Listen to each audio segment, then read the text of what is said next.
you call it perfect. Check it out. Hey, we are the ones. We'll see you fainted. This is Steve Zeltzer with Workweek and Pacifica, and we've been covering the struggle of people in Florida against the repression and against the attack on democratic rights. There is an organized campaign to destroy democratic rights and to terrorize teachers, terrorize Black and Brown communities in Florida. And joining us today is Chrisley Carpio. She's a member of AFSCME3342 at the University of South Florida. And she, along with others, have been involved in a struggle for democratic rights against these attacks on education, on students. And there's a struggle now going on called the Tampa 5 at your university. So welcome to our show, Chrisley. Yes, thank you so much, Steve. And yeah, absolutely. We have been in a campaign to get some charges on ourselves dropped because of some repression we experienced at our March 6th protests with Students for a Democratic Society.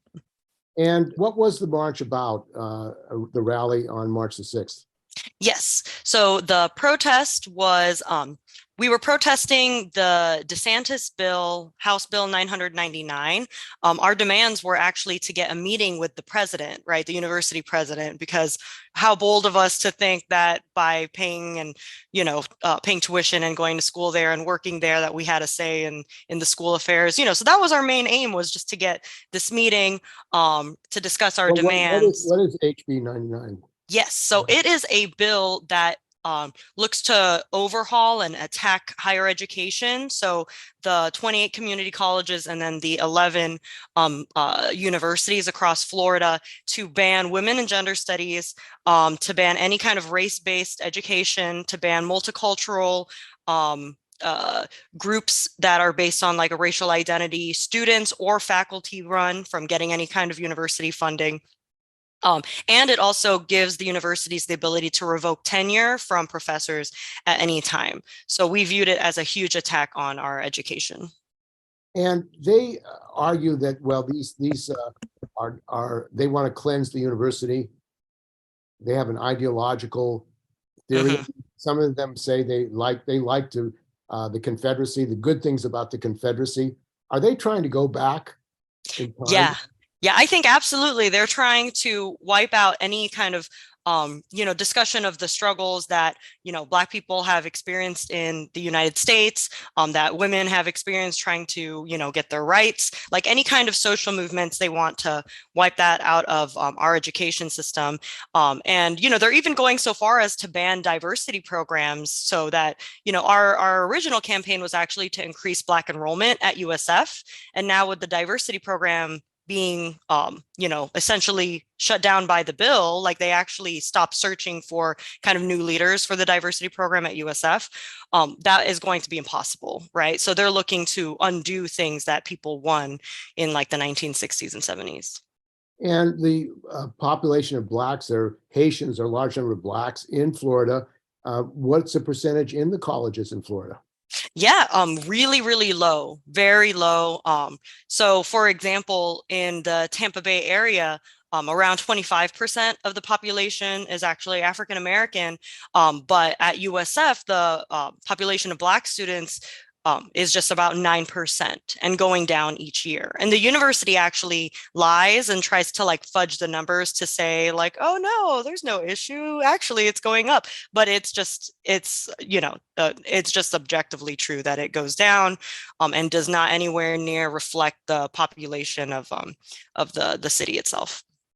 And the struggle for ethnic studies, I was involved in it actually at San Francisco State. We had a 6-week strike to support the formation of ethnic studies and open admissions, free admissions to the college for working class students. It seems like the gains that have been made, they want to push those back, and they don't want any real struggle against systemic racism in the education system. Is that the case? Yes. Yeah, absolutely. I think that it took a lot of struggle to win those things in the first place. And now that, they think that they have an advantage having, like a trifecta in the state of Florida, having like a governor who's like, overreaching, they think that now the time is right to roll these things back. and they're going to act as if no one is going to oppose them. But I think they're finding in practice that that's totally wrong, and they can actually politicize the whole state against them if they keep attacking us. And one of the things that I know is that the membership of unions, teachers are going up because this attack on unions is connected with the attack that you face, and you're a union member. So you had a rally there and they attacked you. And what was the response of the labor movement to that in Tampa? Right. So, yeah, they, because it was me as a worker and then 4 students, and a few have actually graduated, and one had graduated in the winter, actually. And the university's response was to put me on paid administrative leave the next day, and basically trying to prepare to fire me. And they were actually trying to say you can't talk to any USF employees about this. So trying to scare me away from talking to my steward, but I have a federal and state right to talk to my steward, USF employees, about it. And, it was just like, if I were like less conscious of being, like a union worker, I might have listened to them, but I didn't. And the union had my back. My president was like, okay, I'm going to be on all of these calls. We'll represent you. They spoke to the press. There's a Tampa Bay Times article that's actually specifically just about kind of what was happening to me as a worker. And then we produced a sign-on letter for union members to sign, because it was clear that the university was trying to terminate me like off the bat. Like they were skipping any kind of progressive discipline. They were violating the union contract. Like you don't have the ability to terminate someone right off the bat for anything other than theft or conviction of a felony and misdemeanor. And I have not been convicted despite the charges they're putting. They're acting as if I'm guilty when really they're the ones who sicked the cops on us. So we were able to get 200 plus signatures on that sign-on letter, and we sent it to the administration. They fired me anyway. And then recently, we've actually attended the West Central West Florida Central Labor Council meeting. We actually had a really warm reception from the union workers there. We told our story. People registered for the conference that we're having in a week. Postal workers, like operator engineers, like telecommunications workers. And now we actually are going to have some speakers even from different labor unions at our conference next week. So workers are really, I think, hopefully people kind of see that what's happening to us doesn't just stop at what's happening to us. It'll happen to any worker too who, dares to protest. And I mean, this issue of democratic rights and the racist campaign that's going on in this country is a working class issue because, I mean, the history of the United States is one of trying to pit blacks against whites, blame Asians. There's a long history in the United States of the owners, the capitalists, basically pitting worker against worker because of race, nationality, religion. Is that what there's a concern of in Florida, that's the idea is to weaken the entire labor movement, pit worker against worker? Yeah, I think that it's not an accident that at the same time as they're trying to ban Black history from being taught in schools, they're also, passing, and they successfully passed this anti-union bill, Senate Bill 256, that actually decertifies all public sector unions across the state of Florida with less than a 60% membership, right? So, looking if in my particular local, if we don't get like over 1,000 kind of new members, which that is like a huge leap, like, it's kind of going to be really tough to do that in a right to work state like Florida. If we don't have that by October, the union will be decertified, right? And it's majority African-American, right? Like bus drivers, like clerical workers, like that's just, who, is like working at the university and is a union person. So yeah, I think that, it's not an accident that these attacks are coming at the same time. And the idea of decertifying unions, union busting. Yeah. It seems that this right-wing movement is aimed at destroying the labor movement, which is an organized force to defend workers and to fight racism and discrimination.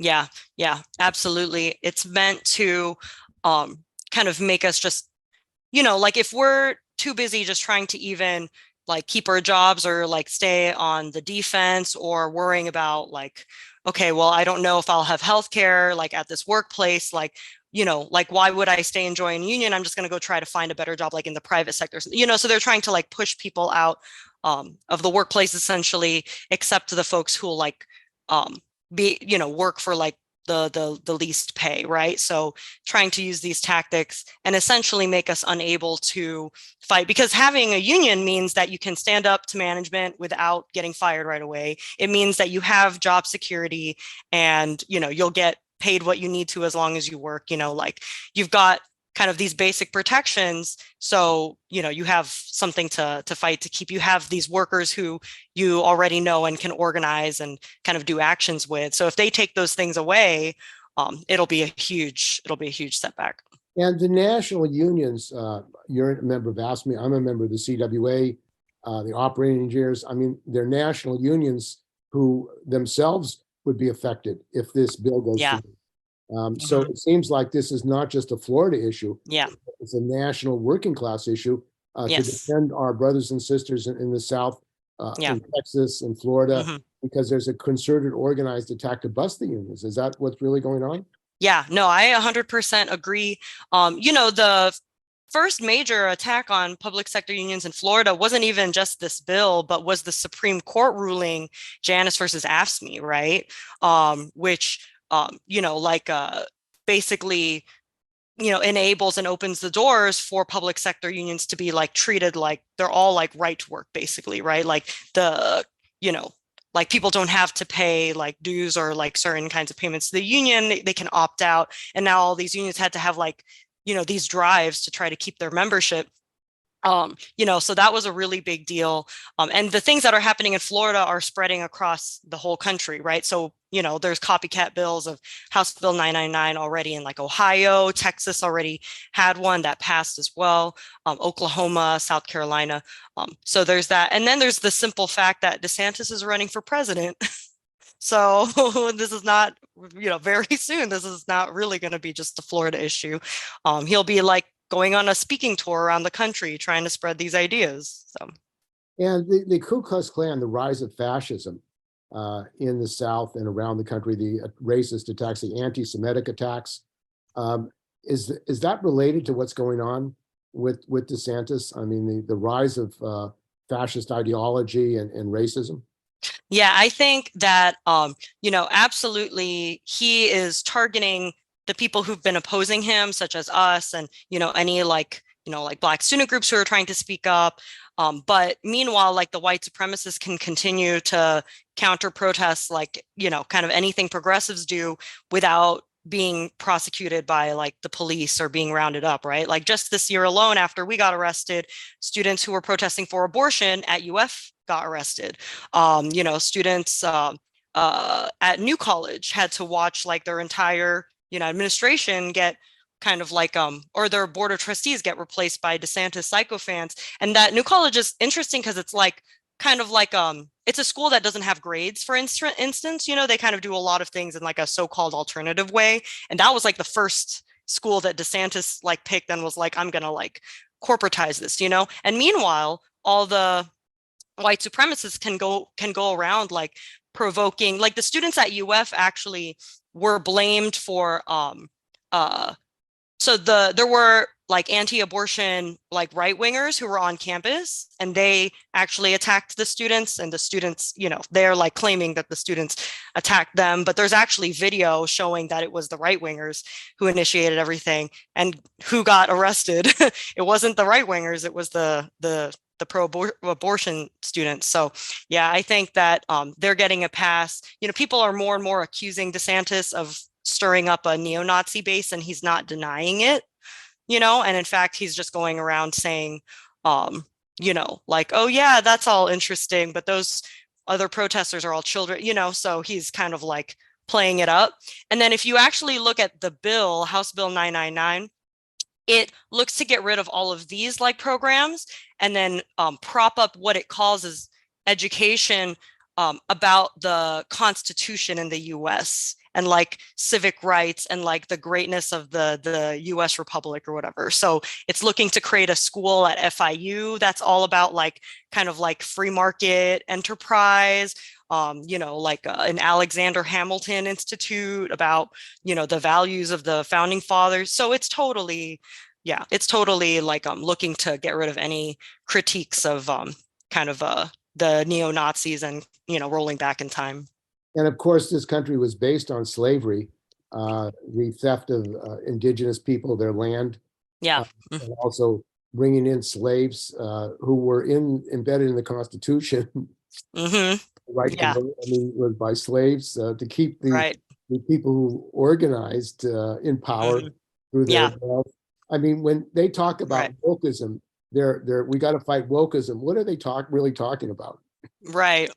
Any challenge to this rich minority having total unregulated power, that's what they're talking about, and they don't care if they have to sick police to like beat up 18-year-olds holding like poster boards with rainbow flags. That's essentially who we were. And at the protests on March 6th, it's like, like they were just teenagers a few years ago. Like, I'm like a young campus worker. Like we literally just came into the building and were giving a speech, and then, like a squad of like about a dozen police officers just began attacking people.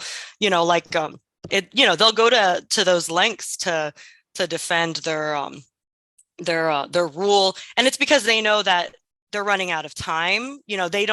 They're a dying breed. They don't represent the future. They are a rich minority whose ideas are ultimately unpopular because they only serve themselves. And the more young people get politicized, the more workers get politicized, the more groups like Black Lives Matter kind of take traction, the more of a threat we are to their little dictatorship.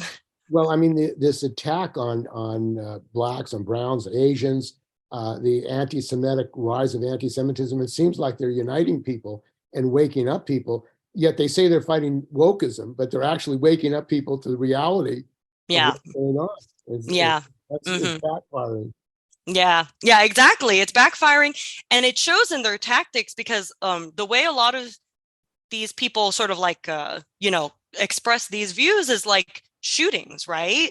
Like you don't need like 100 people to do like a shooting of like innocent like kids in a school. You just need like one fucked up white supremacist, right? And that's what they do when they can't actually get the majority of people on their side. And the fact of the matter is, like, people who thought, oh, well, I'm not very political, like I just watch the news, but there's nothing I can do about it, are learning more and more, like, actually, I should go to a protest. Actually, I don't think that trans kids should get taken from their parents. Like, I'm seeing it more and more in people who I wouldn't have imagined going to like a Pride event like 5 years ago are now like, yeah, like I'm going to go to this Pride event at Disneyland. Like what? like freaking Disney is in this fight now. Like this front is just getting bigger and bigger. So yeah, absolutely. They're politicizing everyone and, kind of digging their own graves, I think. Young people in this country want a change. Yeah. They want a free society. They want rights, human rights. They want to be able to communicate. They want to be able to read. And told what books they can and can't read. Yeah. There's no idea that we're going to take books out of schools. Yeah.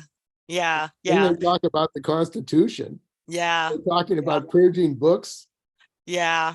Purging books, or like saying like the like Michelangelo's like David is like not suited for view. That's like an art classic. That's like a super elaborate sculpture that like any like art student has to study because it was so ahead of its time. And now we can't like, oh, well, it's nudity. So you can't study like any art either, I guess. Like, yeah, you just can't study anything except like how to do business or whatever. And social media, how are you and others using social media, TikTok, to get your stories out? Yes. So it's been really important, I think, as with any kind of tool you can use in organizing to educate people and put a message out there. One of the things that helped us a lot was people got a lot of video footage of what happened at our protest, right? So people could actually see clearly in the videos the moment that the police chief instigated everything and grabbed a student and like pushed her against the wall, and all the things that the police did, like putting students in chokeholds and stuff. We got a lot of that on video. We were able to put it up like right away. I mean, myself and the other 3 who were arrested that day were in jail, so I was not personally able to upload those things, but everyone in SDS was. And there's actually a TikTok that went viral and last time I checked, it had 6 million views. So we were able to use those things to get a bunch of petition signatures right away, raise money to kind of get us bailed out. But most importantly, to like tell people like, look, this just happened. Now these protesters are getting charged and we all need to do something. So the social media has let us get word out really fast. And students even protested the same day to get charges dropped. Like, that's how fast everything happened. And what can people do who want to support your struggle, free you and drop the charges and build support for you and other young people, students, unionists in Florida? Yeah, thank you so much for asking that question. So on June 24th, this coming Saturday, if you are in the state of Florida or if you can travel, we're having a conference to say drop the charges on the Tampa 5, but also defend civil liberties in the era of DeSantis. And we're going to have a lot of speakers there from the ACLU and NAACP, the new college students who kind of had to watch all this stuff happen to their school. We're going to have all kinds of folks there who have tried to fight this bill, labor union presidents. So that's going to be this coming Saturday in Florida. And we have our flyer up on our social media. The people can find, for instance, if you go to Instagram.com/Tampa Bay SDS, you'll see the flyer for the conference. So that's the first thing. The second thing is we have our second court appearance on July 12th, and we're going to call for protests on that day. And so is the National Alliance Against Racist and Political Repression. So, if you have the ability to find a protest near you, whether it's on campus with SDS or in the community, please come out to say drop the charges, or host your own action too. We would love that, and promote whatever folks are doing. So that's July 12th on a Wednesday. Well, I think your Tampa Bay SDS is leading the way. So it's exciting, and maybe we can get support at San Francisco State. That would be amazing. We had the struggle as well, because I mean, the UC workers went on strike recently, the graduate students, 50,000. And this is a struggle for all working people, all students, the future of the people of this country and the world. So thanks for joining us on this show. Thank you so much for having me, Steve, and for covering this. And thank you so much. Yeah. Okay. Solidarity.